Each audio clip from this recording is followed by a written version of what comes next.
On July 20th, 1969, mankind first set foot on the moon when Apollo 11 lands. The mission fulfilled the goal that John F. Kennedy had set forward for the United States in 1962. The accomplishment was a unifying achievement for all Americans. The Soviets may have beat us into space, but we were the first to land on the moon, and that was seen as a bigger achievement.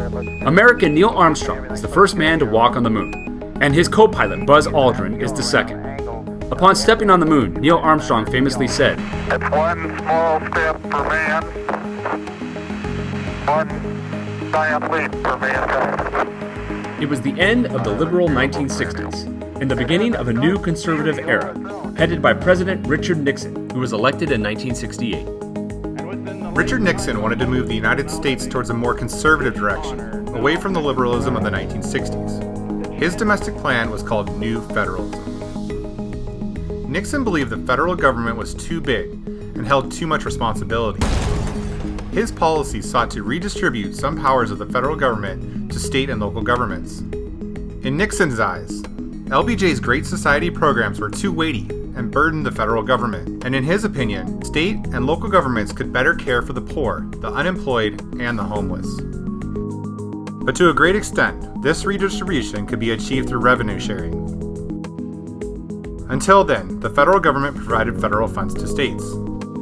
But there were restrictions on how they could spend those funds.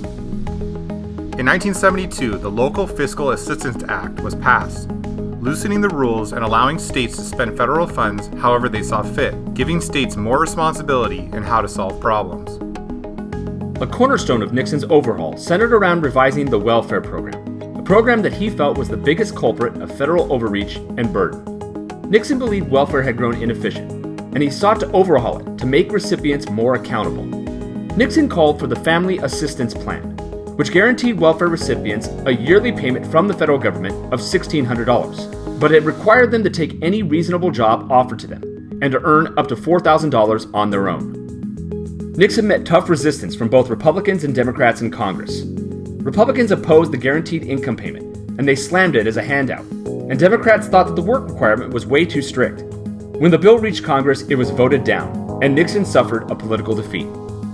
After the defeat of his welfare reform plan, Nixon had to change his approach and work to please both parties of the democratically controlled Congress. Because of this, his goal to shrink the responsibilities of the federal government were never fully realized, and his policies achieved conflicting results. Unable to directly abolish federal social programs and please Republicans, Nixon sought to starve out those programs by denying them funds, making it hard for them to function. This rarely used presidential practice is known as impoundment. By 1973, Nixon withheld approximately $15 billion from programs that provided low-income urban housing, health services, and education, bringing them to a standstill and effectively dismantling many liberal social programs.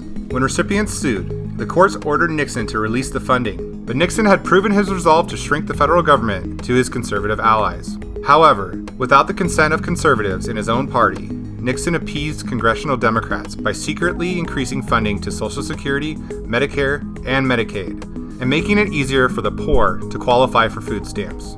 These actions were a complete reversal of his plan to lessen the role of the federal government in aiding the poor. President Nixon tapped into a surging movement of conservative Americans who were fed up with the liberalism of the 1960s and fought fiercely to return the United States to moral order. This group was known as the Silent Majority. Nixon ferociously championed the cause of those middle-class Americans who wanted law and order restored in America by stomping out the violence caused by liberal groups who opposed the Vietnam War and other social problems. In order to accomplish this, Nixon made an enemies list, which was filled with liberal activists, outspoken individuals who opposed Nixon's policies, journalists who Nixon despised, and civil rights activists. These individuals were harassed relentlessly by the Nixon administration. Nixon also unethically used the full resources of the federal government to go after his enemies, including using the FBI to wiretap or secretly record phone calls. He ordered the CIA to investigate the private lives of liberal leaders, and he had the IRS audit the taxes of groups and activists without probable cause. Nixon's vice president, Spiro Agnew, vocally attacked young liberals, filmmakers in Hollywood, and the news media for being snobs and for having what he perceived as a bias against the Republican Party. A spirit of national masochism prevails, encouraged by an effete corps of impudent snobs who characterize themselves as intellectuals. This attitude towards the film and news industry persists today among conservatives in America. Nixon also sought to forever change the electoral game in favor of the Republican Party by implementing what was called the Southern Strategy. Since Reconstruction, the South had consistently voted for the Democratic Party because it had promoted states' rights over the federal government and favored resistance to integration. Franklin Roosevelt's New Deal had helped to re-solidify the Democratic hold on the South. But the liberal policies of Kennedy and Johnson, as well as Democratic support for civil rights laws in the 1960s, had made many Southerners angry at the Democrats, and Nixon hoped to tap into their anger and turn them Republican. Nixon openly announced his intention to oppose new civil rights legislation and slow down the process of integration in southern states. In 1969, he ordered the federal government to delay the desegregation of schools in South Carolina and Mississippi, two of the most segregated states in the country. The NAACP sued Nixon, and the Supreme Court ordered Nixon to uphold the Brown v. Board of Education ruling.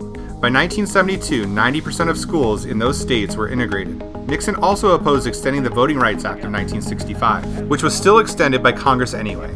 When the city of Boston began to integrate public school buses in 1972, Nixon went on television to declare his opposition, but the city continued to run the buses with white and black students anyway. Nixon may have lost 3 fights, but he had proved his resolve to Southern voters. The South would vote Republican ever since, even to this day, and it's mostly because of civil rights. Upon entering office, Nixon was dealt a domestic crisis when the country's economy plunged into stagflation early in his administration. Stagflation is when the economy shrinks, prices rise, and the unemployment rate rises with it. Stagflation can be devastating because there are more people without work or income, and goods become more expensive, making it hard to live day to day. This period of stagflation was caused by many factors, including deficit spending to fund Lyndon Johnson's Great Society programs, and a war in the Middle East that led to a sharp increase in oil prices. When war broke out between Israel, Egypt, and Syria in 1973, the U.S. quickly backed Israel with arms and funds. In response, the oil-producing countries in the Middle East cut off oil to the United States. Nixon proposed to raise taxes and cut government spending to deal with the crisis, but Congress refused to pass his proposals. So Nixon was left with little choice than to place price controls on goods and wages, freezing them temporarily. Initially, the price controls worked, but when removed, the economy continued to decline. Nixon was unsuccessful in fixing the economy. Undoubtedly, Nixon's greatest achievement as president was in foreign policy.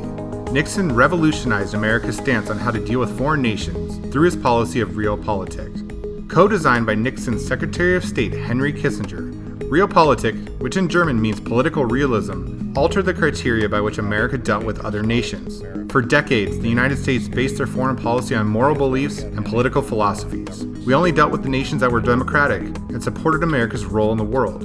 Under realpolitik, the United States would deal with nations based on their power and influence around the globe. To signify our world power status, we would only interact with world powers.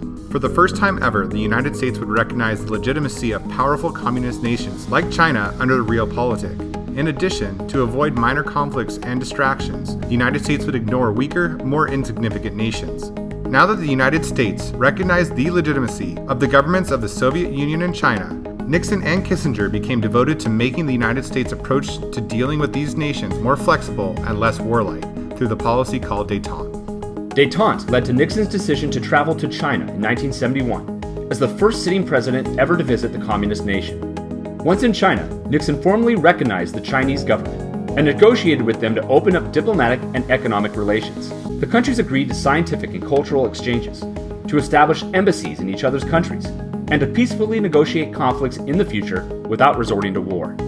The president's visit to China was hugely successful and incredibly popular with Americans, Chinese, and citizens around the world. Nixon achieved a symbolic political victory and was seen as a peacemaker.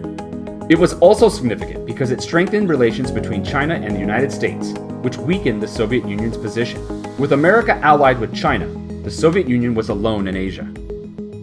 In 1972, with the new strengthened position in the Cold War after his visit to China, Nixon decided to visit the Soviet Union and meet with the Soviet Premier Leonid Brezhnev. Again, Nixon becomes the first sitting president to visit the Soviet Union, and the goal of the visit was to discuss nuclear armament reductions.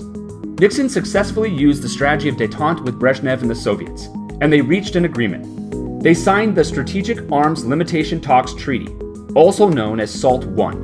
The SALT Treaty froze the number of submarine-launched missiles and intercontinental ballistic missiles between the two superpowers, meaning no more would be built over the next 5 years. It led to a temporary halt in the nuclear arms buildup between the nations.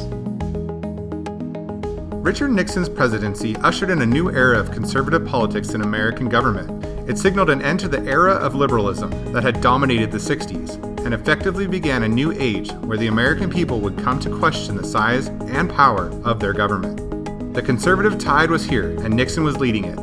But Nixon's biggest challenge was still to come, as he was tasked to end the war in Vietnam that was increasingly unwinnable and unpopular.